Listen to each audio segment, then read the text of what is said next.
Bom dia! Já tomou o seu café?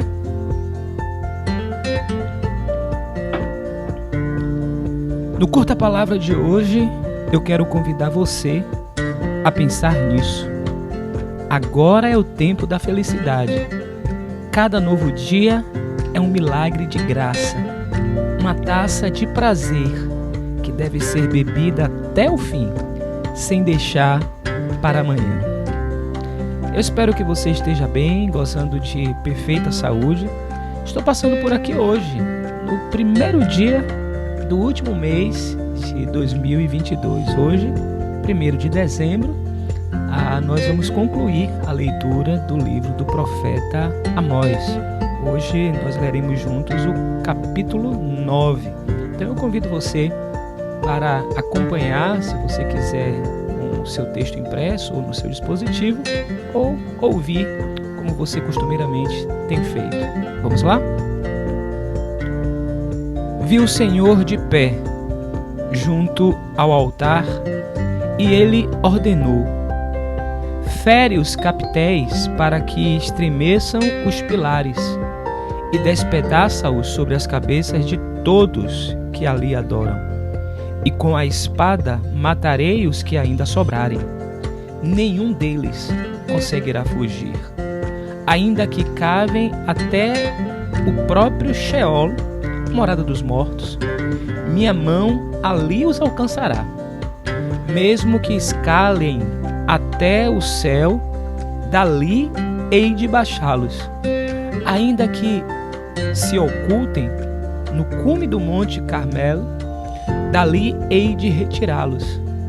Ainda que se ocultem da minha vista no fundo do mar, enviarei até lá uma serpente que os morderá. Ainda que sigam para o cativeiro, conduzidos por seus inimigos, enviarei até eles uma espada que os há de matar.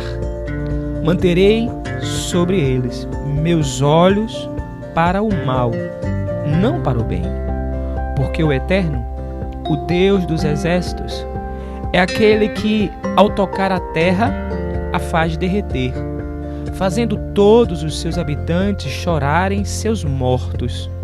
Ele faz sobre ela erguerem-se as águas como as de um rio caudaloso, e elas são submersas, como faz o rio do Egito. É Ele quem constrói suas câmaras superiores no céu e fundou seu arco na terra. É Ele quem chama as águas do mar e as derrama sobre a face da terra. Eterno é o seu nome. Acaso não sois para mim como os filhos dos etíopes, ó filhos de Israel? Diz o Eterno: não retirei Israel da terra do Egito, aos filisteus de Caftor e Aram de Quir? Percebei que os olhos do Eterno Deus estão sobre o reino pecador. Eu o destruirei e ele desaparecerá da terra. Ele desaparecerá da face da terra, mas não destruirei de todo a casa de Jacó, diz o Eterno, porque ordenarei que seja peneirada a casa de Israel dentre todas as nações, como se peneira o trigo em um crivo, para que nenhum grão caia sobre a terra, e morrerão todos os pecadores do meu povo pela espada. Os que dizem: o mal não recairá sobre nós, nem nos alcançará. Naquele dia, reerguerei o tabernáculo caído de Davi e fecharei suas brechas. Levantarei suas ruínas e voltarei a construí-lo como nos dias antigos, para que possam possuir o resto de Edom e todas as nações que invocam meu nome, diz o Eterno, que fará tudo isto acontecer.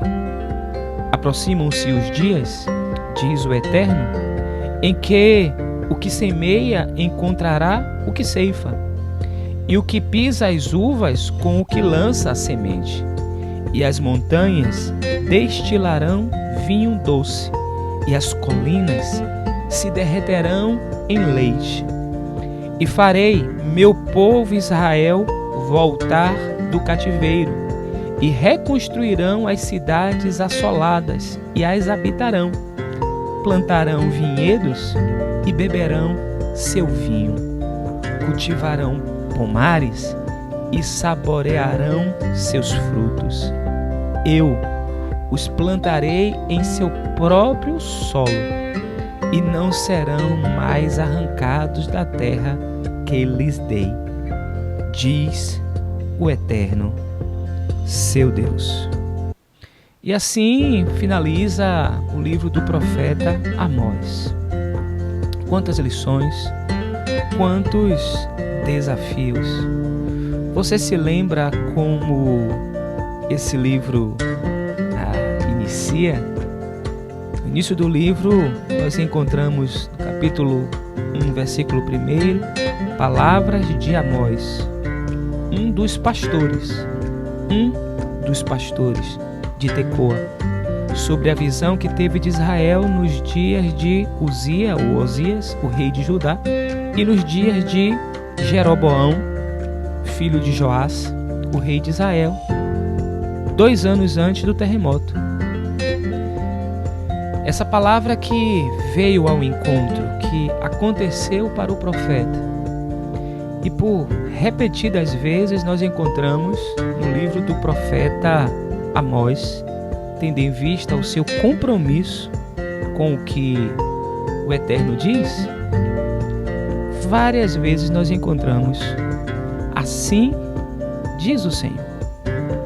Além dessa expressão que é recorrente nesse texto, nós encontramos também a expressão que é essa convocação a ouvir a palavra do Eterno. Não apenas o Eterno fala, é importante guardarmos isso, que o Eterno fala, mas também da importância de nós, e aqui especificamente aquela nação, para um primeiro momento, onde o texto foi direcionado, que eles pudessem ouvir a palavra do Eterno. 2 movimentos importantes: o Javé que fala e um povo que precisa escutar a voz do Eterno. E nós encontramos, como já dissemos também, entre os capítulos 7 e o capítulo 9, um ciclo de visões. E em cada uma dessas visões, o Eterno perguntava ao profeta Amós: o que é que você vê? E em seguida vinha a palavra do Eterno: o que é que você vê? Nós encontramos isso nas 5 passagens já citadas aqui. No entanto, na 5ª passagem, ou melhor, no 5º texto, nós temos uma mudança. Porque não há uma pergunta da parte do Eterno para o que o profeta vê.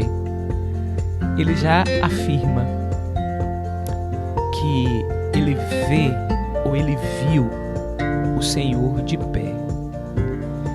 Eu penso que aqui esse texto ele traz uma dimensão muito significativa, porque talvez o ponto alto da revelação, o ponto alto dessas visões que o profeta tem, é quando em meio à palavra do Eterno, em meio à voz do Eterno, ele vê o próprio Eterno.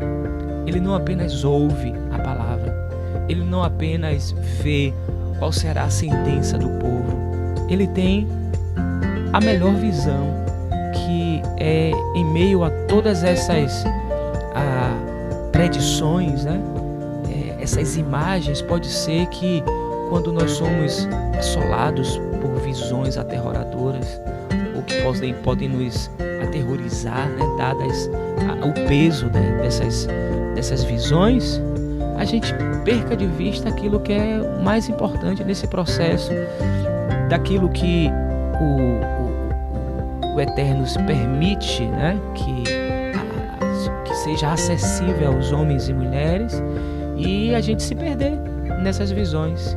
Chega um momento que é o momento mais importante, que além de ouvir a palavra do Eterno, é importante ver o Senhor.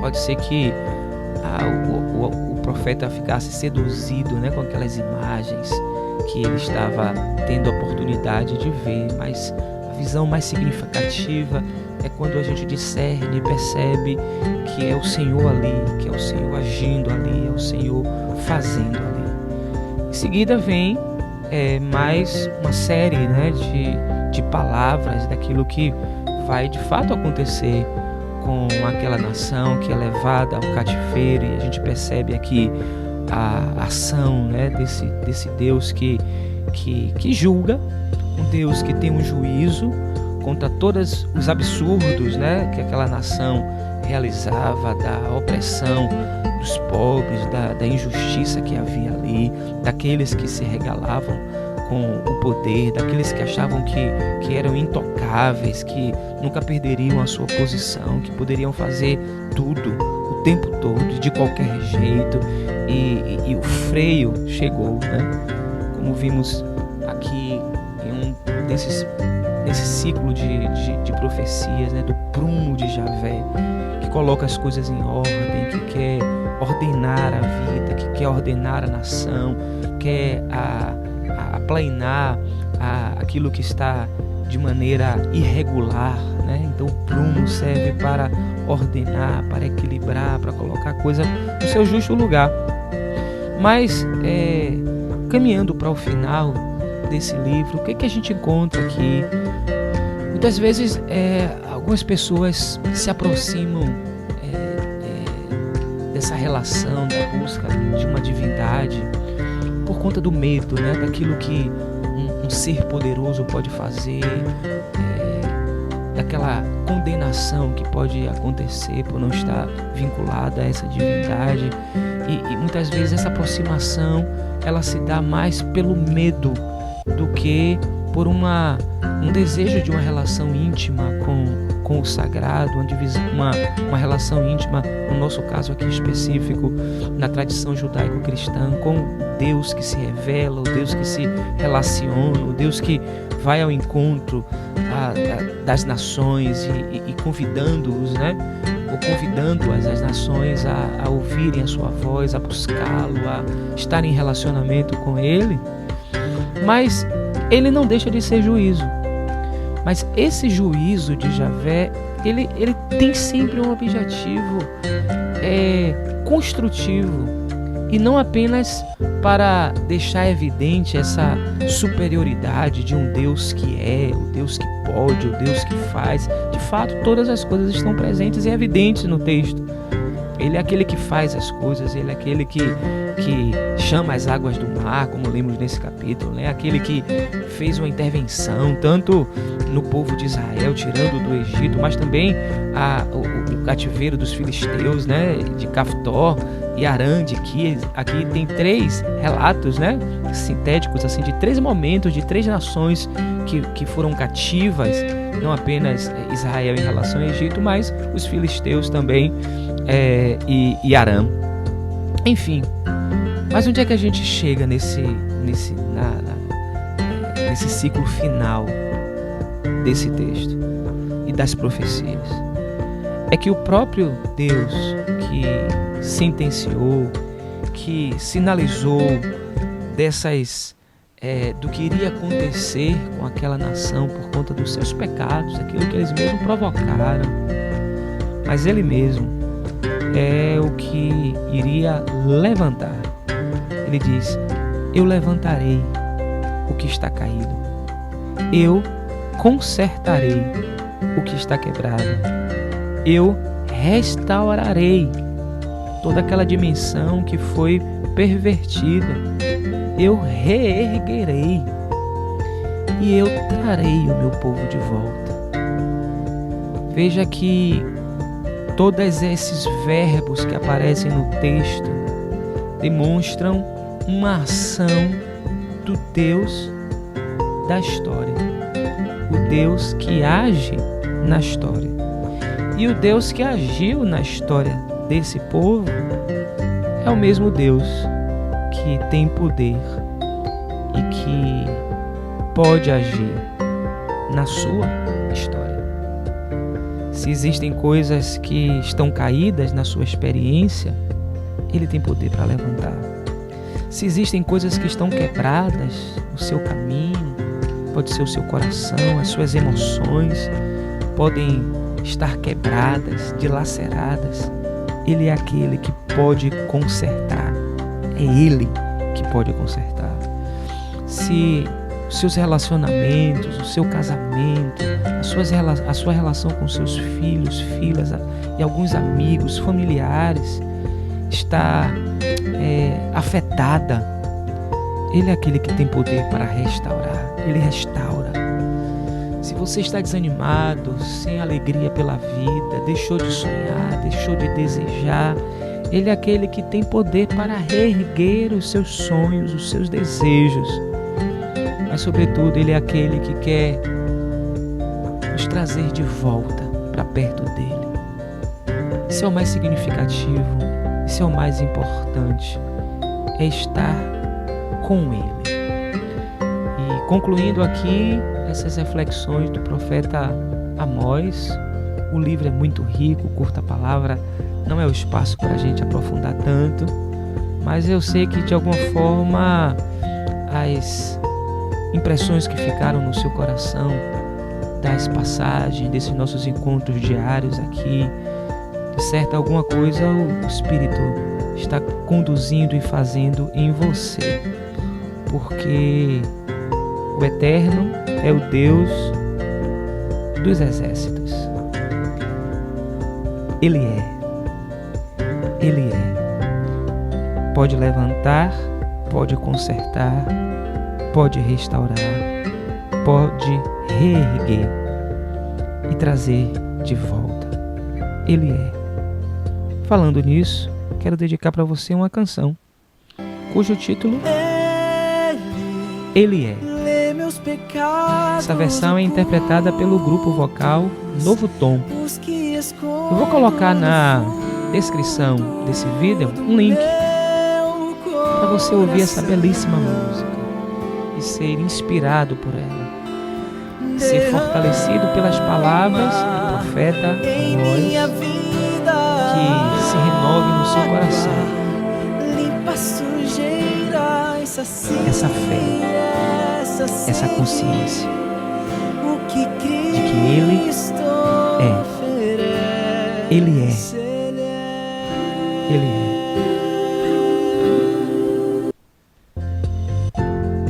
Escreva aqui nos comentários como é que a leitura do profeta Amós alcançou você, quais lições você guardou desses nossos encontros aqui.